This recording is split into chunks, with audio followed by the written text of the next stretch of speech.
detail, but certainly with enough detail so people understand how, in particular, the MSBA grant works. So the key component to this budget is, as Greg said, to develop the overall cap on the project, and at the same time, the MSBA analyzes that and tells you what the eligible costs are. So there's several components of that, but most importantly, the reimbursement rate, which is 37.32%, which is our base reimbursement. We have some incentive points, so they're going to reimburse 43.39% of the eligible costs. I do want to say that the MSBA program, and I've been involved in it since its beginning in 2004, and we had the executive director here in November, is the best program in the nation, bar none. There are many, many states that are now emulating the MSBA's program, and it's good because they have a steady stream of income. They get 1 cent of every sales tax on every dollar, so not 1% of the 6.25 that we pay. They get 1 cent on every dollar. That generates $640 million, and it's a steady stream of revenues that's not subject to the legislature revoting it. In fact, there is a proposition now to increase that to $800 million, but to cover some other sorts of projects. That hasn't passed yet. So the point is they can then borrow money, leveraging that $640 million that they're going to get each year.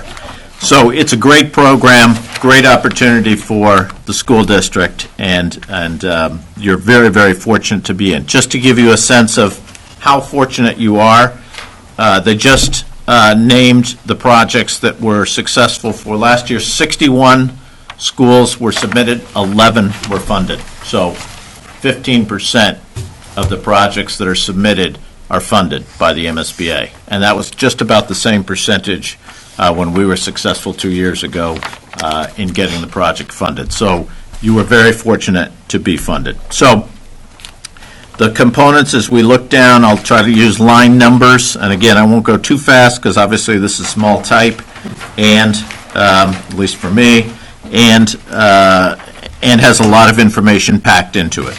So the first lines 1 through 7, which make up the subtotal. Line 8 is the feasibility study. That was already approved by the region, and we're within the budget at 1.3. We're actually going to come in a little bit under budget on the feasibility study. So that is just about complete and actually will end when the town votes occur in May. So the feasibility study is done and complete and just about paid for, and actually has been already reimbursed. One other thing I should mention is the MSBA used to reimburse projects at the end, and there would be an audit, and 4 or 5 years later you would get the money. That was the case in the 1995, and you could lose out on items in the audit that then you would find out literally 4 or 5 years later you weren't going to get paid back for, right, Greg? I mean, very painful. Yes. Now they audit every single month, and they pay every single month. So at the end of each month, we submit something called ProPay. As long as we get it in by the 30th or 31st of the month, by the 30th or 31st of the following month, the MSBA pays, and they audit it. So we know what has been deemed ineligible. So there's no significant surprises at the end of the project, which is tremendous improvement. Okay, then the next group of costs are the fees associated as we go forward. Now, none of these fees are incurred until the 4 towns vote for the project, both at town meeting and at the ballot. So all of this is a proposed budget from line 8 down. So we have a small allocation for legal fees. They're not eligible. That's why you see that little box. We are only assuming $15,000 worth of legal fees. Then we have the owner project manager fee. That's $3.592 million. Tremendous amount of money. But it is, and we negotiated this with members of the school building committee, this is below average with respect to the percentage cost of the project. The reason we're able to be below average, and that's our fee, is because of a large project. You're dividing by, you got a higher number, the same number of meetings if it were a $50 million project, so we're able to do it for a below average fee. Again, still realize I grew up in Indiana poor, so I understand $3 million is a lot of money. In the next group is the architect's fee. So that's lines 27 to 32. and that's $9.925 million, also a lot of money.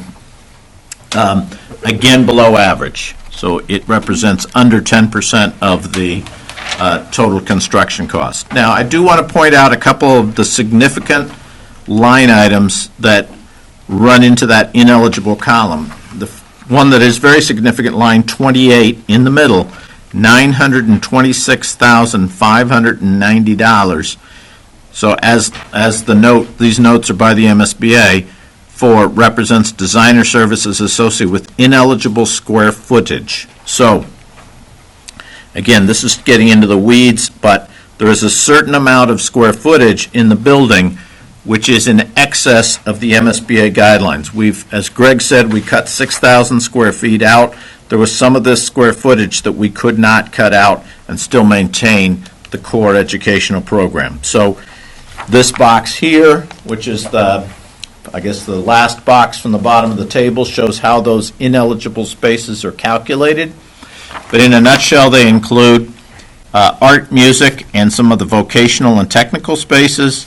The gym, which we're maintaining in its current size. Unfortunately, they only allow for a 12,000 square foot gym, which is like two basketball courts. We have one that's 18,000 square feet, so it's the size of 3 basketball courts. The auditorium, we've sized at 750 seats, roundabout, right, Kent? And that is larger than they will accept because they'll only accept 2/3 of the student body. We did that because of a real need to have both a performing arts facility for the Outer Cape, as we've called it, and also to provide for town meeting spaces. So there was a conscious decision to keep the auditorium at a larger size. In addition, the school has a very robust drama program, so there's some rehearsal spaces and so forth associated with that. A little bit, 188 of admin, and then 600 of other spaces they deemed eligible. In other words, about close to 10% of the spaces they are not reimbursing for.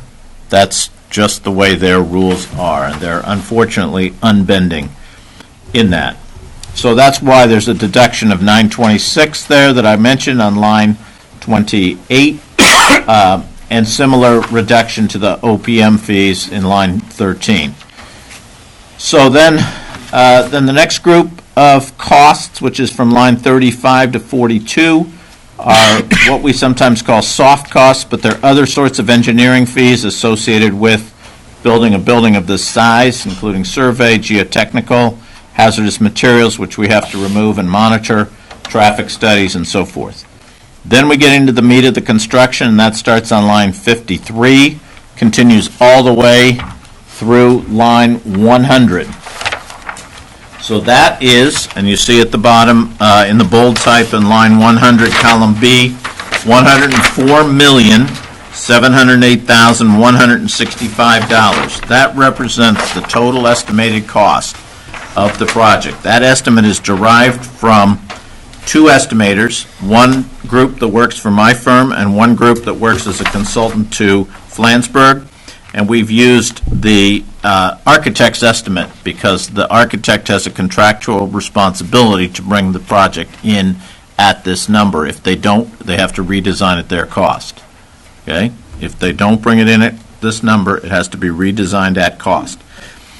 But the 2 estimates are very much similar to each other. They came within 2%, but they are just estimates. It's not called an estimate for no reason. It's not an exact science. It's not an exact number. We've estimated conservatively.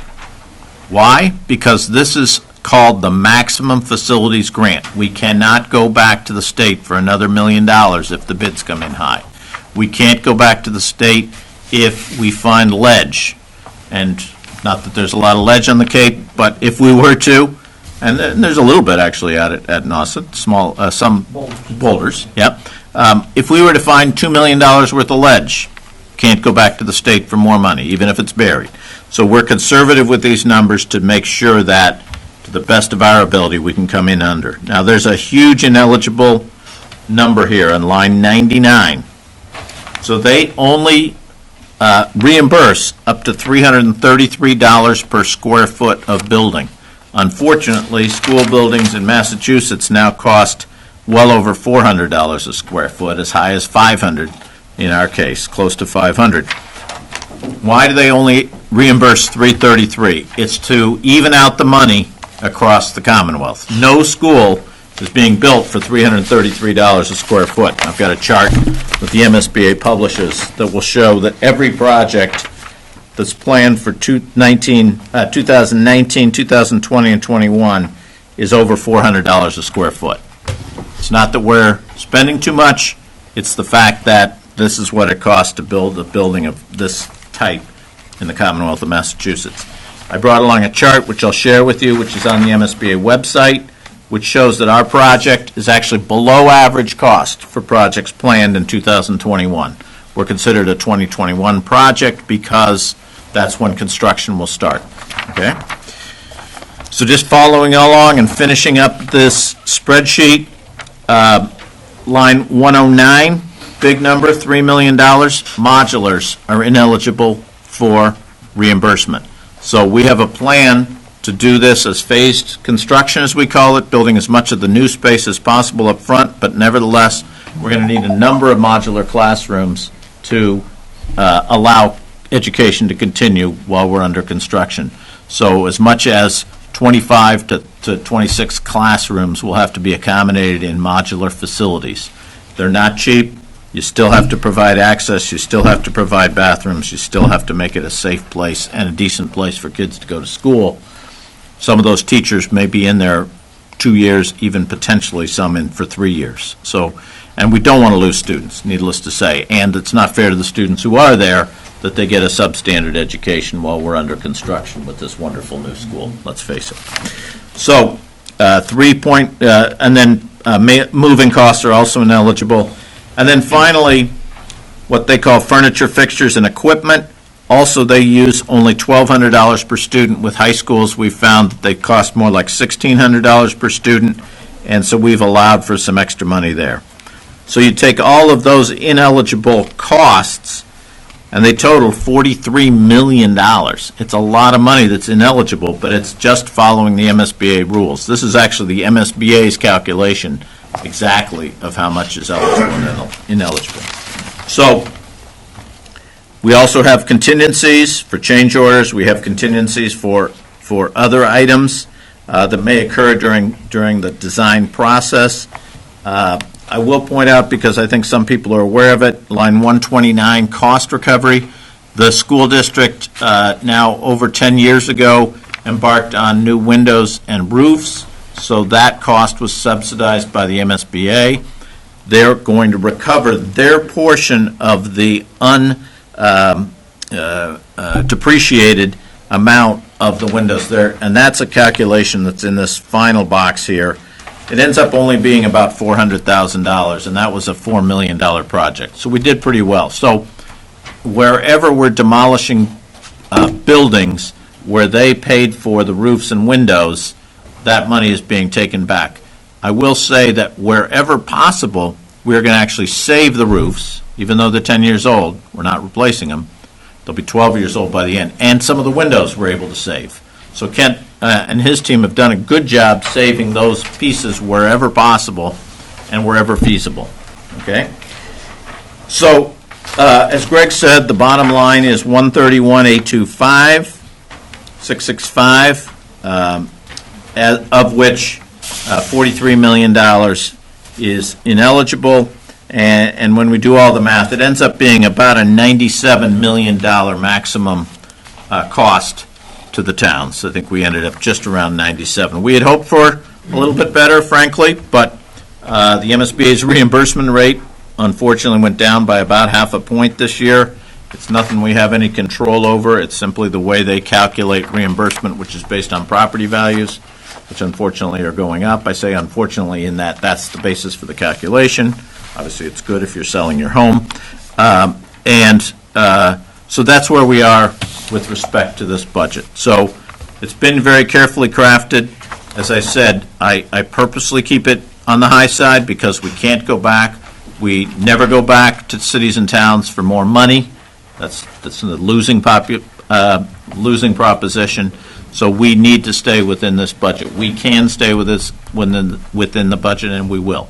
We'll have alternates during the bid process to make sure that we have some flexibility with respect to award of the contract as we get close to that, which will happen in the next year. Lastly, I'll finalize this by saying that we have worked hard with the building committee to keep costs to the lowest possible number. As I said, we cut 6,000 square feet out, including 2 classrooms, which was painful for the school. We cut out some other special spaces. We actually reduced the library size because we're going to put some additional generally occupied spaces into the library. We have really looked at every single space, and we also even cut sizes of spaces sometimes by 5%, just again to shave that off, because every square foot you don't build saves money. So in the end, we were able to work with the schools who compromised to cut that 6,000 square feet. Then in addition to that, we had a choice of 2 different methodologies of how to build the building. One is called design, bid, build. That's the traditional way. You design it, you put it out to bid, and the contractor builds it. Or you can do what's called CMR, CM at risk. It's a form of contracting that was approved by the legislature in 2004. Our estimates showed that was as much as $4 to $5 million higher than a design, bid, build contract.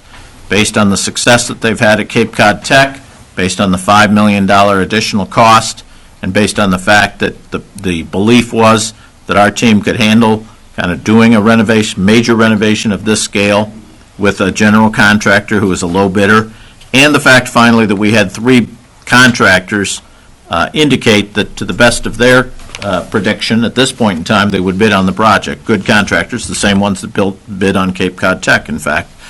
The committee decided to go with DBB, design, bid, build, and as I said, did not incur that $5 million cost. That's part of the reason that early numbers that you may have heard were close to $140 million. We were at 139.7, I think, at one point, and we're down to 131 because of that work by both the committee and ourselves. So, again, I realize it's a tremendous amount of money. I realize it's a significant burden on the taxpayers, but this is a very budget-responsible project that is in line with other high schools here in the Commonwealth, and we're obligated to design this building to last another 50 years. Now, none of us can totally predict what education is going to be like in 2070. At least I can't. But we've really, I think, developed enough flexibility in this plan that the school will be able to function very well for a very long period of time. It's very energy efficient, it's very space efficient, and it represents a great outcome, I believe, for the school district. So thank you very much. Greg, back to you. So a couple things.